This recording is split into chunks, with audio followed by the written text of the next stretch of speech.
والصلاة والسلام على رسولنا محمد وعلى آله وصحبه أجمعين. أيها الإخوة الأفاضل، اليوم نتكلم حول علاقة الملائكة بالكون وبالإنسان، لأن الله عز وجل خلقهم ولم يخلقهم عبثا، فأوكل إليهم بأن يقوموا ببعض الأمور. الله عز وجل من عظمته خلق الملائكة وقال عليكم أن تعملوا هذا وتعملوا هذا. فالملك حينما يكون كبيرا يكون له خدم كثير، فهذا كذلك علامة على عظمته، خدم كثير. فالله عز وجل كان بإمكانه أن يعمل كل شيء ويقول كن فيكون، ولكن اختار أن يكون له ملك أو ملائكة ويقومون بخدمة عباده أو بتنفيذ أوامر الله عز وجل. فسنتكلم حول بعض وظائف الملائكة المتعلقة بالبشر وبالإنسان. قالوا بسلمان أمير هناك بحثة علاقات كردي من تيكلي يعني إلشكي علاقتها ملائكتها بإنسانة. طبعا جارها شيطان مرورات بيا وخدي كشتك أو خمازنة كما با ملائكتها تشكر كما ملائكة خدمتك قي خدينو كاره به ملائكت بارانه چيكه و به ملائكت رحمه بستينه ور حاصل شعب ما در خير تشتيت كاره بك چما عالم د بيجن يكش علامات مزناتيه خدا جو خدمتكاري ويجي گلك تكاره، ولكن حكمتي خاص بونه به درس انسان راج بشر راجي ملائكتاش درست كر گونيج خدمت ممكن ده كاي جبر خدمت ويج نكن اب خوجي علامات مزناتيه خدا يكو ازاد اك اوقاس مازنه و اجا جماره که امن زانه چقاس ملیار تریلیون زام چقاس ملائکتا چه کریه تبجی خدمت اوید کی یک نکاره بجه ناجی اب خوشی علامت مزناتیه بی ذات هانه که او قاس ملائکتا درست کریه و وان ملائکتا گشت بن امری دانه تب اجامه انا هنا کی علاقه ملائکتا ببشر ام وام خاين بي كونها نرى. فالله عز وجل بعدما خلق الكون جعل لبعض الملائكة أن يقومن ببعض الخدمات في السماء، وبعض بالأرض، وبعض بالمطر، وبعض بالثلج، وبعض بالهواء، بالريح، بالزلزلة، أمور كثيرة. الله عز وجل خصص لكل أمر ملائكة يقومون بخدمة هذا الأمر. هناك ملك الجبال، هناك ملك البحار، لا أدري أي ملك كثير الله عز وجل أوكل إليهم بأن يقوموا بخدمة هذه الأمور، فهم يقومون وينفذون أوامر الله عز وجل. مثلا هناك وظيفة ملائكة في كائنات هندا، ملائكة باي هنبا خدي أمرتك نبات ديتنا ملائكة ديتنا، ولكن تشكيش كنا يا شد كنا نزا، ولكن بيقف قبات الدنيا خراد بجارنا. ملائكة باران هنا وأبقى صاب برف باران ديتيا وقد ديتيا برفيا وكانوا مازن ورن خاري نا اوان هر برفکی ملائکت کی خدای چت که وتین حتی خاری وچن تینن وچن وظیفان اوه وکی دی خلاصا محلا کو برف لهوا بکی جهاب و هجاری طونه کی برف ری بینات بنی داخراب بن يعني گوب ود بجن شوتی و قذبه شکل سری مروا که ولكن خدا ملائکتا شکریه هر ملائکت کی بحبه کی برفراتین قسمت اون اوه يعني خدای کار به ملائکت چی، ولكن جمانه بشر هی سیستم به هر کی بارانه کی هر کی حبا آفتینه و تینه اوه عرده هنه اوه چیه هنه اوه بحره هنه ور حاصل تبانه تف ملائکت خدا عز وجل في خدمت هنه دایوان ملائکت روژه هنه ملائکت هیوی هنه و درد خند بنتینن مثلا خدا به ملائکت جکاره بکه، ولكن في وظیفه دای ملائکتا اوان ملائکتا ثانیه بثانیه لحظه بلحظه دقیقه بدقیقه ور حاصل بوی روژه هنه را هاوین زوستان بتشکل کی في وظيفان في سستايان بيدانه في خدمتهان دكن. ولكن من ناحية البشر هناك ملائكة الله عز وجل. أولا نتكلم من الملائكة أو الكبار. أولا هناك ملك الوحي الذي يأتي بالوحي من الله إلى الرسل وهو جبرائيل عليه السلام. وهناك ملائكة ميكائيل الذي يأمره الله عز وجل بأن يتصرف في الكون مثلا المطر وغير ذلك. أحيانا نحن نسمي المكلف بالأمور الطبيعية في الكون هذا اسمه. وهناك ملائكة أخرى اسمه إسرافيل الذي ينفخ في الصور حينما يأمر الله بأن يقضي على هذا العالم في هذا الدنيا، وبعد ذلك ينفخ حتى يقوم الناس إلى الحشر. فهؤلاء الملك الكبار الذين نحن نعرفهم اسما. هناك ملائكة ما ظن جوان لا دس بيكن ان ملائكه مازن كي جايه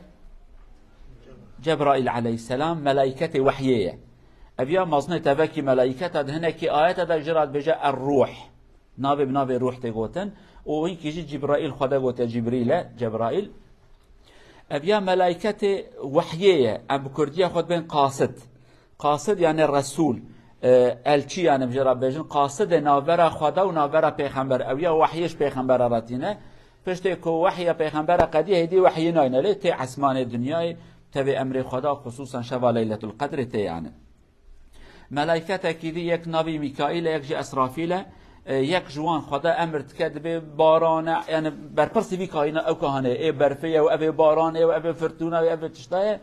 اوان دماجی خدای گوته باران علی ولا تانشین بالا ما داره دانا چاق دای پشید بزناچم خدا امرت کرد بنای لگره نچه لی ان شاء الله رب العالمین امرت که باران ودا بشنه ان شاء الله ملائکت کی دیجی امجرد من اسرافیل یا اسرافیل پفت که سوره دنیا خراد که کائنات جاره کادی پفت که انسان ساخت بند چن حشر حضور خدای عالم عز وجل اوانا ابي قناب وان تذكر كرن ملائكه مرنه هيك ام ملك الموت هنا كتاب بريا إسلامي بزمان سورياني وياجي عبريد بيجن أزرائيل بلكي نابي بنا نابي أمنزان ولكن قرآن بيجن ملك الموت ملائكة رحسان دني إجا كان حب كي دون 1000 مليون أوج وظيفان منا ولكن ملائكة رحسان دني هنا من ناحية ملك الموت هناك من يقول بأن اسمه عزرائيل ولكن لم يجد هذا أو لم نجد هذا في الأحاديث النبوية قد يكون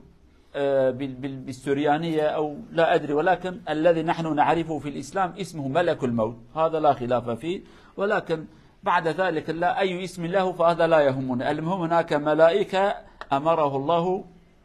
بقبض الأرواح فنرجو الله إذا أخذ روحا أن يكون موتنا على الإيمان هذا ما نرجوه من الله عز وجل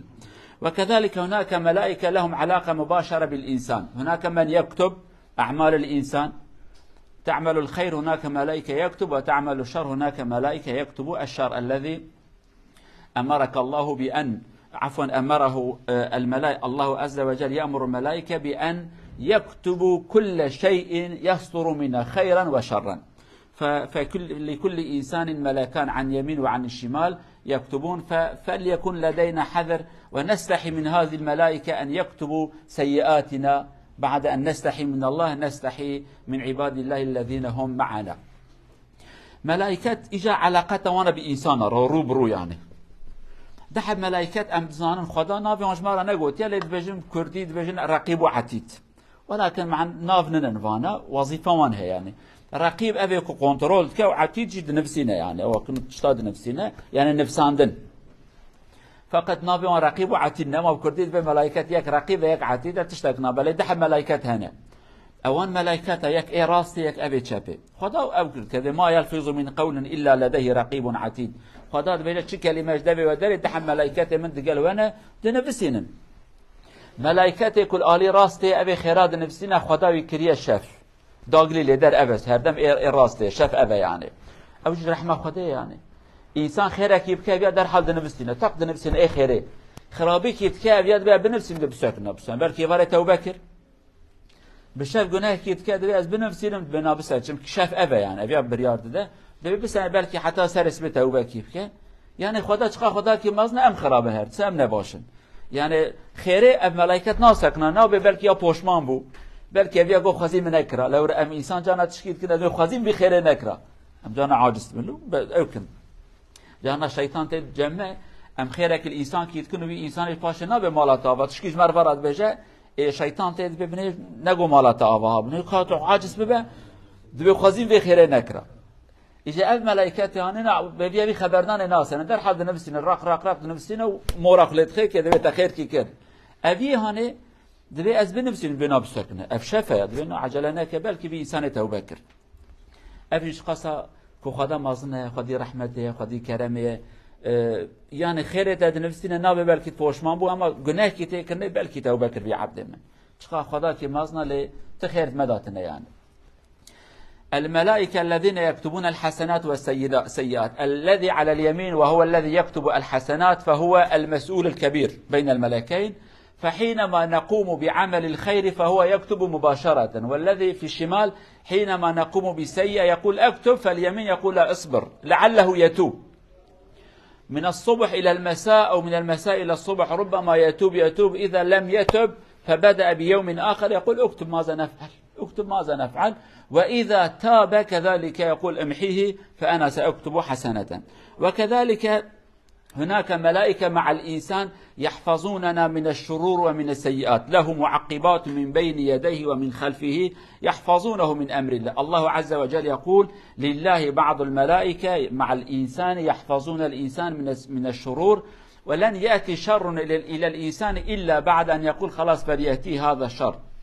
وغير ذلك هؤلاء الملائكة يحفظون الإنسان من جميع الشرور والمصائب بإذن الله تعالى. إذن هم يخدمون الإنسان. هناك ملائكة دنجي وظيفان چیه؟ وظیفان پاراستنامه نوبتامه وقتن لو وقت یعنی بکچینه ها دورتا چنتیلی خدا که مازنه اوی انسان هانه خدا چقا قیمت دایی که هناك ملائکت داره دورمه دبی ها چعبه والوی عبدین با تشک نیسری بی ها پارزم گلک تشتنه تنا دینیته دادی ملائکت خودن بره نایل آلی تداوره و حدیث دبیجه تتشتکی لتنا کرد إلا أو تشتي خدای گوته خودن آلی براویه ور سری کرد أو تهدی أبي خدای بیجه لن يصيبنا إلا ما كتب الله لنا تشتي خدای نفسان ده أو ته ملائکتی وقتی خودن آلی تجد مکی دعا کنا کی تک کفر کتل سریتت کفر لو را خدای گوته گرل تک کفر و کدید می خودن پیشیابیه براوی عبدهانه جوان خرابیه جوان تشتهانه ور پاراستن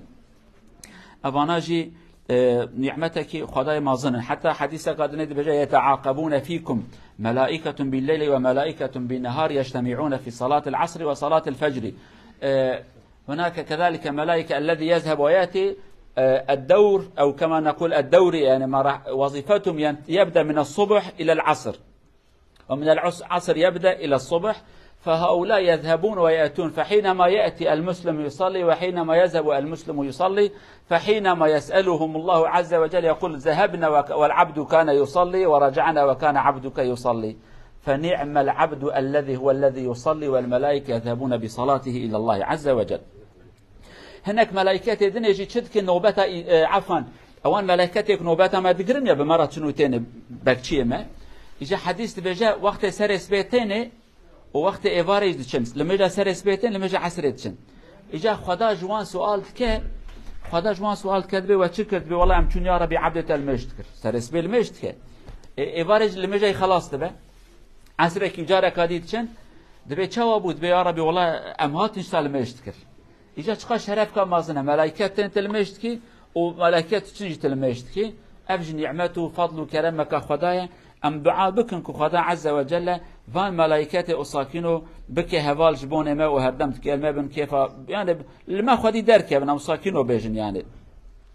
هي بدار خدا عز وجل ملائكات أصاكينو بك هوال ما. وهناك أمر آخر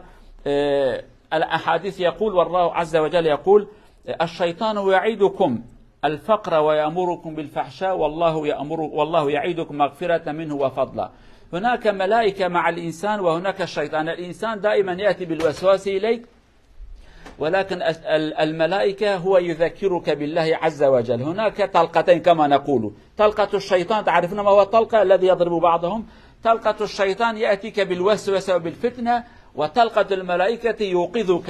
وينبهك إلى الأمور الإيمانية. فأحيانا نحن نحب أو نفكر في شيء سيء، ترى العبد يعود إلى نفسه يقول ماذا أفعل، فهذا طلقة الملائكة يقول انتبه ماذا تفعل. فكذلك هناك ملائكة وظيفتهم تنبيه الإنسان إلى الله عز وجل.